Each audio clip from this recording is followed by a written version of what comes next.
Good morning, everyone, and welcome to another Chamber Chat. I'm your host, Sharon. I'm the Business Development Manager for Thompson Engineering, as well as Policy Committee Chair for the Chattanooga Chamber of Commerce. And we have an incredible guest today inside the Chamber's Connection Conference Center, powered by EPB. Dr. Justin Robertson serves as Superintendent for Hamilton County Schools here in Chattanooga. He works to inspire, lead, and direct the district's administrative, instructional, and operational teams in setting and achieving key performance goals for the school system. Since 2008, Dr. Robertson has served as principal for many local schools, including Lookout Valley Elementary, Brown Middle School, and Red Bank High. Let's give a big round of applause for Dr. Justin Robertson. Dr. Robertson, thank you for being here.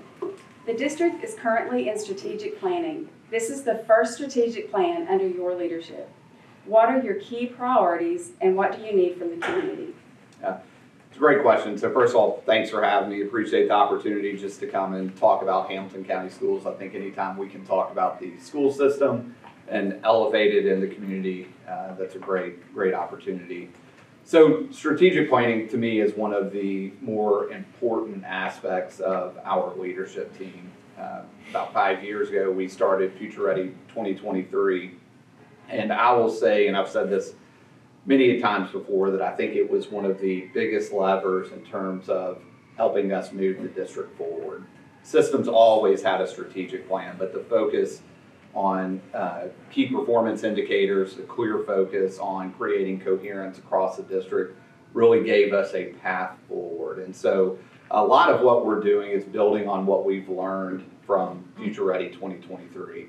In a school system, there are a number of things that you're going to have to continue, right? And so there's a continuation of some of the efforts. Maybe the metrics will change a little bit, but when we talk about accelerating student achievement in Future Ready 2023, I think the school system probably is going to have something around student learning, right? And so when we say every student learns in the new strategic plan, you can see the direct correlation to accelerating student achievement. I'll say what has been a blessing to starting this job in the middle of a year is it gave us a really long runway to listen. And so one of the themes that we've had over the last year is listen, learn, and then lead. And so when we talk about strategic planning, one of the big things that we've done the past 12 months is simply listen and learn. So we've held a lot of sessions in the community with business partners, with just community advocates, with families, with our teachers, with our leaders, with the school board to say, what do you want to see? What do we need to do better? Learn from that, and then as we lead developing the strategic plan, we can take all of what we've heard from the community and put it together. I'll say there's probably going to be one major difference between the current strategic plan and the next one. And we're not quite there to say this is a final product. But one thing that we have heard over the past year are all sorts of things about where our students are. You know, I keep asking at every community event that I go to, as a community, we need to be asking, are our children well? And right now, I'm not sure that we can say as a community that our children are well. That's not just the school system's responsibility, that's a community responsibility. And so we're gonna have something in the strategic plan around student belonging, students being valued.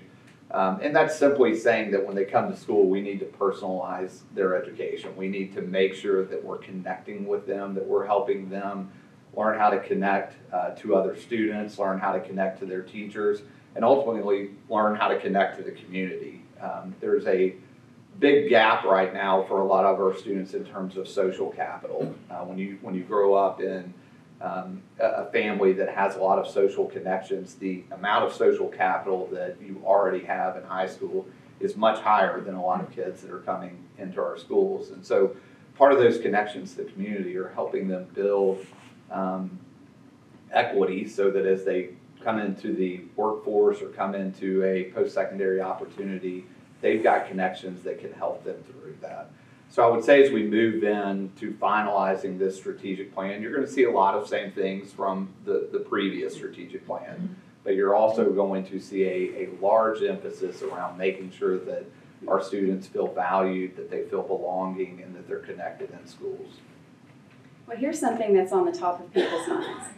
Our community's been talking about school facilities for years. The cost of facility needs, including deferred maintenance, is estimated at around $1 billion. The business community has also recognized this need in our Chamber's recent policy survey.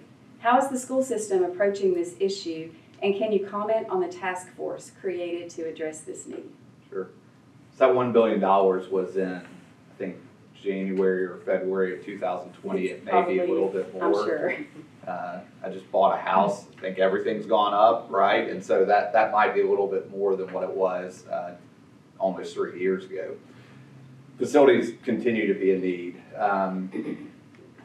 When having this conversation, I love to make sure the community understands what we're dealing with. I think that people don't understand the logistics sometimes of our school system, so I love to throw out just some data. You know, we operate currently about 7.9 million square feet of building space, which is pretty astronomical. When we talk about busing students, our buses run over 20,000 miles a day in this community. And so when you think about how complex that is, a conversation around something like facilities isn't as easy as just saying, here are the 5 solutions. There's going to have to be a multi-pronged strategy to address this. And some of it's going to be very difficult. There are going to be some really hard conversations. When we talk about operating 7.9 million square feet for a system our size, we should probably be operating much less than that.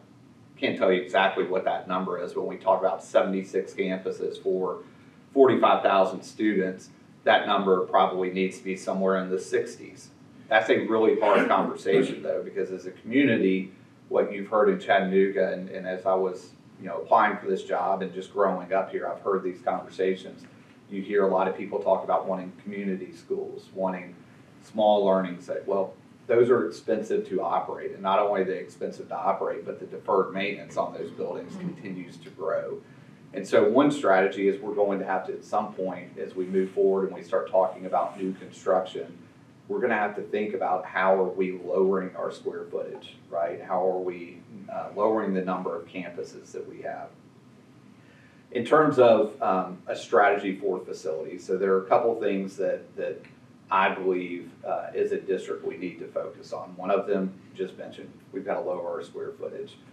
Any decision that we make has to impact our deferred maintenance. So we can't just go out and make decisions that adds more schools and adds more deferred maintenance. And as we're making decisions, especially in areas that we have old buildings, we need to consider, do we build new schools or do we build replacements for existing schools? And so those are some things as we go through this process we really need to talk about. The facilities committee that the mayor started, we've been meeting and discussing. A lot of the conversation right now is around revenue streams. At the county commission level, there was a resolution that Commissioner Graham put out, and it passed that created a savings account that any new pilot or TIF, the funds will go in that for school facilities. So we know that we've got to create revenue streams. In my opinion, to really get ahead of this issue, we've got to think about different revenue streams. We've really relied heavily on property tax, and we haven't had a property tax increase in Hamilton County that supported schools since I think the days of Jesse Register, which was a minute ago. And so we really have to think about new revenue streams. I'm not the one that says what that is. I can make recommendations, but ultimately the county commission has to have that discussion. But you can look at other communities to see what they've done and see what's been successful.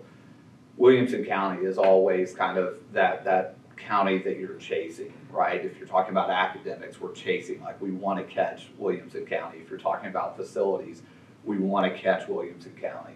And so you look at some of the things that they've done and you say, okay, would that work in Hamilton County, right? One of it is looking at a slight sales tax increase.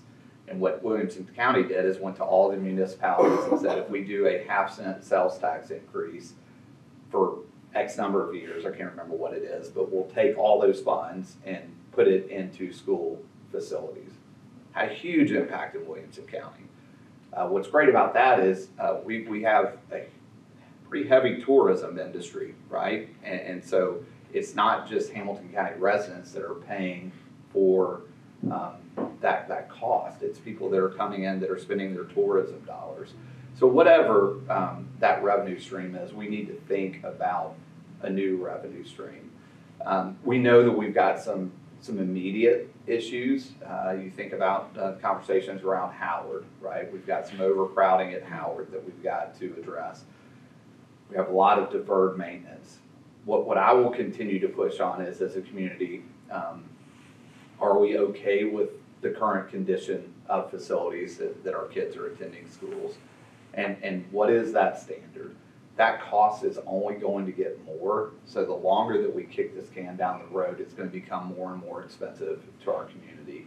I hope that as we take this on, that we'll think in innovative ways. We're about to do on Friday a ribbon cutting at CSLA. CSLA has been on conversation books for 40 years now. I think in 1999 was the first time it came up in a article or something of saying we need a new CSLA. Finally, Friday we'll cut a ribbon. CSLA is at an older Lakeside Elementary that was about 85,000 square feet that we fully renovated and then added 50,000 square feet on the back of it. So we've got to think differently and not just saying every time we get fines, let's go build a brand new building. Cigna building is a great example at East Brainerd. That's going to help with some of the overcrowding down East Brainerd Road. So can we take lessons that we've learned from those two examples to think differently about facilities? Well, this leads me to my next question. Under your leadership, the district has deepened and expanded future-ready institutes and partnered to launch innovative models, including University High, the Construction Trades Center, and the Apprenticeship Innovation District. What role do you feel K-12 should play in workforce pipelines for our community? Great question, and there's a lot to it. Some of the initiatives that you talked about, again, it goes back to our idea around personalization. We need to make sure that our students have opportunities and that when their opportunities are there, we're providing access for them. And so whether it's University High, whether it's Future Ready Institute, the Construction Center, over 20 years ago, we across this country fell into a trap of saying there needs to be a single path diploma, meaning every kid's got to go down the same path and go to college. I'm not saying that we take that opportunity away, so hear me there. I'm not saying that we're not pushing kids to college. We certainly are. But we also know there are kids in our community that would do much better if we gave them a career path, if we gave them some what we would have called back in the day vocational training, so they can get a certification and go immediately into the workforce. Those opportunities are out there. We've got to find them and open up the doors for students. And when we open up those doors, I think it impacts the workforce pipeline. We're seeing it in education. For us, it's teachers, right? We know that the teacher pipeline is starting to shrink. And so we've had to do things differently around recruitment, around getting teachers certified, and then around retention once we get them in our buildings. And so as a community, I think we've got to start thinking differently about the workforce pipeline. Future Ready Institutes, to me, the next evolution of them is addressing that workforce pipeline. We've got to continue to provide certifications. We've got to continue to provide those paths. But what I hope that we're going to do better with Future Ready Institutes in the years to come is that maybe it's just the senior year, maybe it's part of junior and senior year, but there is a workforce development component in terms of work-based learning or a pre-apprenticeship for a student.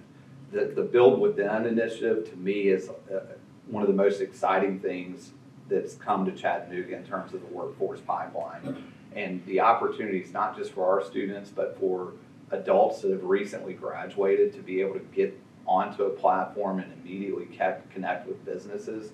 I think what you would, if you ask businesses, even if you ask us, the school system, what's the most frustrating thing about trying to set up a work-based learning opportunity or pre-apprenticeship? It's the red tape, right? And it's trying to connect those two partners. And so what Build Within is going to do is really cut through some of the red tape, have the platform already set up so that businesses can connect, and then either recent graduates or our students can immediately connect. And so what I see our role is making sure that kids know what their opportunities are, and then trying to find ways to create access points for them. And so as we work with business partners, that's what we're going to keep in mind in terms of our role in workforce development. It's creating those opportunities, opening up access points, and then hopefully pushing kids into them. So you said the community needs to think differently. You have a room full of community leaders and business leaders. What can we do to help with that? So I would say take a chance. Number one, take a chance on kids and really think about what apprenticeships might look like in your building. I think one of the best examples right now of someone taking a chance is at Blue Cross with the Blue Sky Institute. You know, they see a need for school or students with computer skills, and instead of just saying, well, what do? We got to. They've created an opportunity for 32 recent graduates who can go through a program and immediately get employment at Blue Cross or go to another school or another workforce place. And so what I would say is be willing to take a chance. We have kids that I firmly believe if we put them in the right opportunity will thrive and will excel. We may have to get through some rough things. One thing we were talking about the other day with a community member is kids just not really knowing how to fill out an application, and a lot of employers like immediately will look at an application and not even interview someone just based on that. And I get it.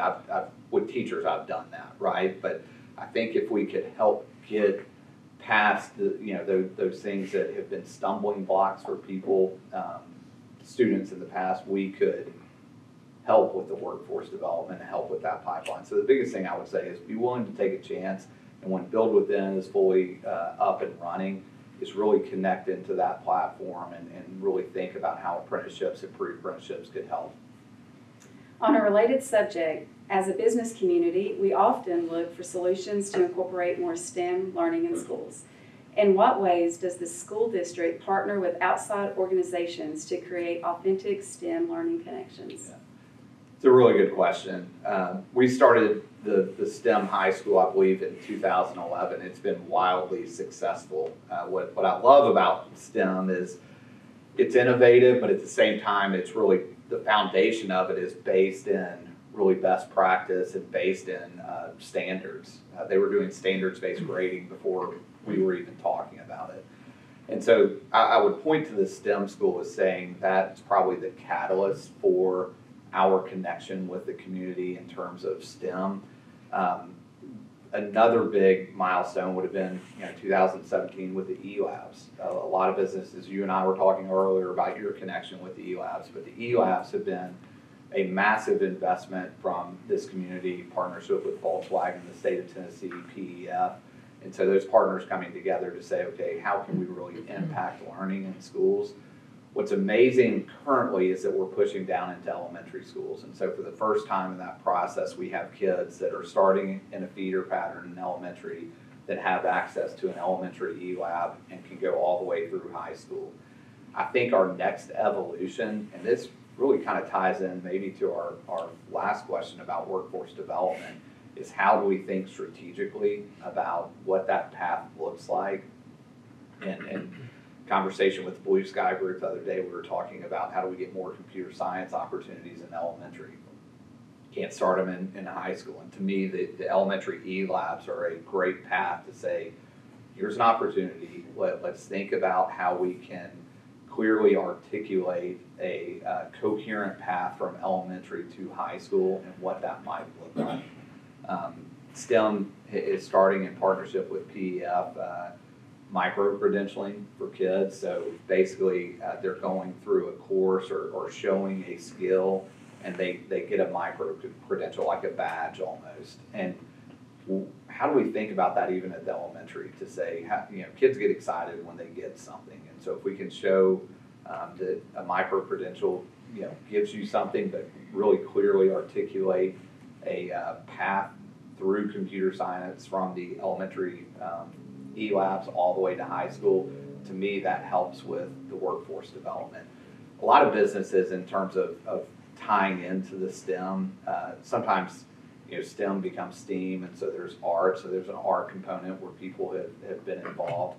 But I think the easiest way for business is to get involved with schools, whether it's around STEM, whether it's around a specific project, is really connect with the school that you have a natural, maybe it's a location that connects you to them, maybe it's somebody that works there, but really get involved at the school level.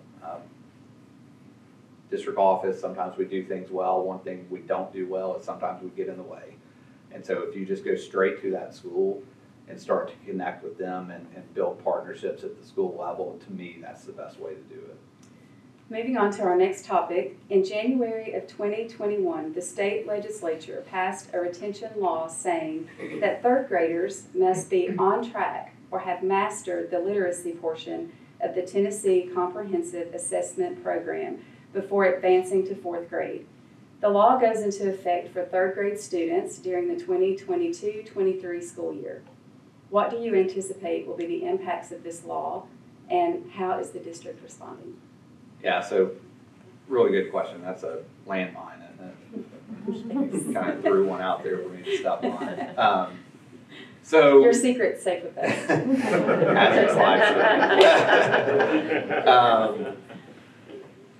So let me step back to start answering this question. Third grade is kind of a milestone because of a singular test, right? And what we know and what research will tell you is that there are steps prior to that that are much more important. Just talking about retention, for example, probably retaining a kid in kindergarten or maybe even pre-K is more effective than waiting till third grade. And so what we are going to use this opportunity to do is to really allocate resources at the early grades, at kindergarten, first grade, to make sure that we're trying to catch up students before third grade. I think from a community standpoint, it speaks really towards the need for more high quality pre-K seats. What we know about language acquisition is that really from birth to 3 is where you acquire language. There's a ton of research around students that are living in poverty and the number of vocabulary words that they've acquired by the age of 3 compared to someone in middle class, and we can get into that. Again, I would say this speaks to where these issues manifest themselves in schools, but they're really community issues. We've got to do a better job of helping kids from the time they're born until they get to kindergarten. And then from a school standpoint, we've got to push resources into kindergarten, first and second grade to help get them ready for third grade. So I'll circle back to the real question.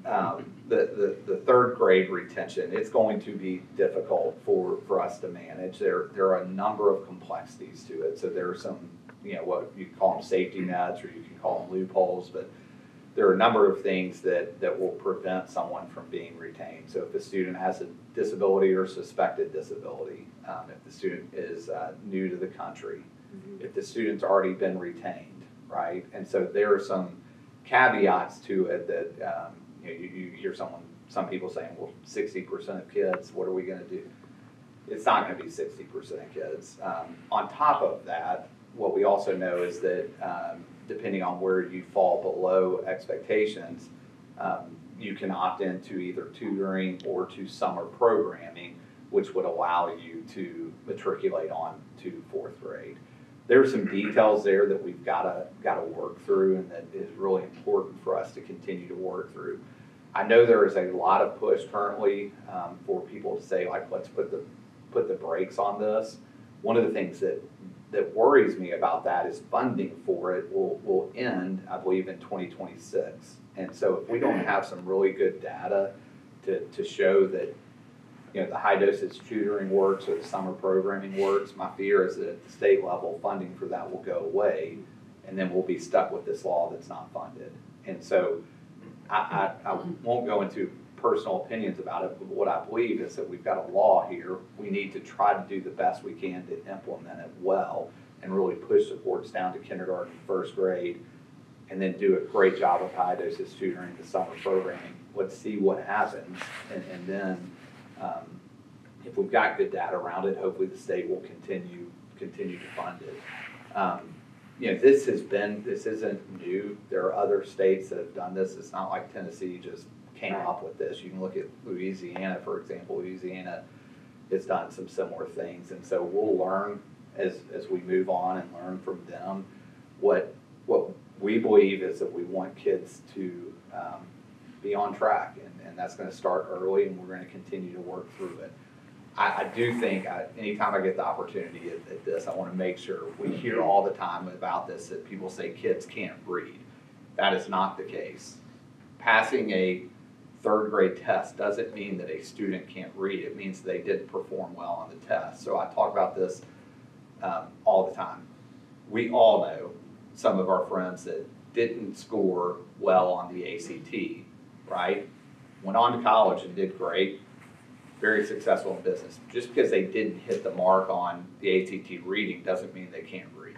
And so we've got to get away from the notion that just because a student didn't score proficient on this test that they can't read. Right. That's not the case. So, public service disclaimer. A big part of this discussion revolves around the pandemic. Mm-hmm. Nationally, reports about the pandemic's impact on K through 12 include decreased test scores, increased staffing shortages, all of these things I'm sure you've heard before, increased mental health needs of students and staff, decreases in post-secondary matriculation and completion, and increases in chronic absenteeism. What challenges are you seeing locally, and how are we addressing these challenges? All of those challenges. Mm-hmm. I mean, we're not isolated in Hamilton County, and we're not immune to any of those challenges. I go back to the beginning of the pandemic and was really proud of the way Hamilton County led. We were the first large school district to go back to school. In August of 2020, we went back to in-person. Now we had remote options, but we were back in person. So very quickly, we went back to in-person. I think that helped in some ways, but everything that you just said are things that were challenging. So from a staffing standpoint, we're concerned about the morale of our staff. Being a teacher right now is super hard, and it's becoming more difficult. And so we're trying to think of how we, and even through the strategic planning processes, how do we support our educators better? Pay is part of it, but also supports and dealing with one of the other things you said, student behavior, right, is a piece of it. We've done a pretty good job at recruiting and retaining our staff in terms of, if you look at national trends. I'm not as worried a year from now or 2 years from now. I'm more worried longer down the road, as we know that pipeline is thinning down. It's not very popular in our county to invest in central office, right? But HR, we've got to invest in HR. We need to look at how we retain our first-year teachers better. That means more support for them. We've got to think about grow your own, which is, you know, somebody that's coming into our district that wants to teach but doesn't have a teaching license. How do we get them in and you know, get them a teaching license? We've got to think differently about recruiting. What we have found is that just going to the teacher fairs at universities is not very effective. For whatever reason, this new generation likes to text. Well, we can automate some text, but you, at some point, got to have somebody sitting there connecting with them through text messages. And so we've got to invest in HR if we want to continue to stay in front of that. You talked a little bit about student needs like behavior and mental health. We need to invest in that. Unfortunately, right now, for some reason, that stuff has become politicized. So anytime you talk about the well-being of students, if you throw the wrong word in there, everybody like throws their hands up. But when you're talking about well-being, that shouldn't be controversial. We all know, like talking personally with just myself, you know, there's been more stress through the pandemic on me as a professional, which I've got to take care of myself differently. Same thing as with our kids. We know that they've dealt with a lot of stress, a lot of trauma, and so we've got to support them differently. That means pushing resources to schools. You're going to see, hopefully, in our budget coming up in the next few months, that we're going to make a significant investment in pushing resources to school. Resources that hopefully will support teachers in terms of what they're saying. You know, they're saying they need more behavior supports, more supports around classroom management. We're going to push them towards kids to say they need people that are there to connect with them and help them get through the day. And then for that small percentage of kids that need a different learning environment, we've got to invest in those learning environments. I don't think that the impact and the effects of the pandemic for schools is over. I think we're going to continue to have to work through these. Of course, to me, the priority is the well-being of our staff and the well-being of our kids. And it's hard to say this, but you know, the secondary thing is the academic performance. We've got to get the well-being piece right before we can improve performance. I will say our achievement, meaning just performance, has held pretty good. I mean, we're in a better place than most large districts. What we saw last year is that the growth dropped.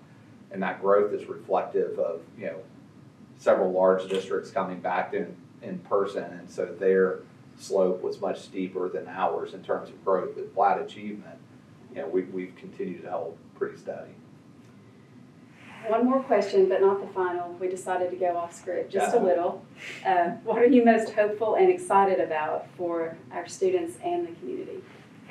I'm always hopeful. Like Chattanooga, to me, is a great place, and we talk about this a lot as a community, whether you say it's like the gig city or whether you talk about new investments in downtown. I'm super hopeful that as a community we're starting to see that you can't do those things in isolation. You've got to really support our kids. And so, you know, every time I said at the beginning, have an opportunity to say, are our kids well? Like, that's what I'm hopeful for, is that in years to come, we're going to be able to look at each other and say, yeah, our kids are well. And so that's what I'm hopeful for, is that as a community, we know the connection of downtown development, workforce development, the gig city, housing, healthcare, all these things like contribute to our kids being well.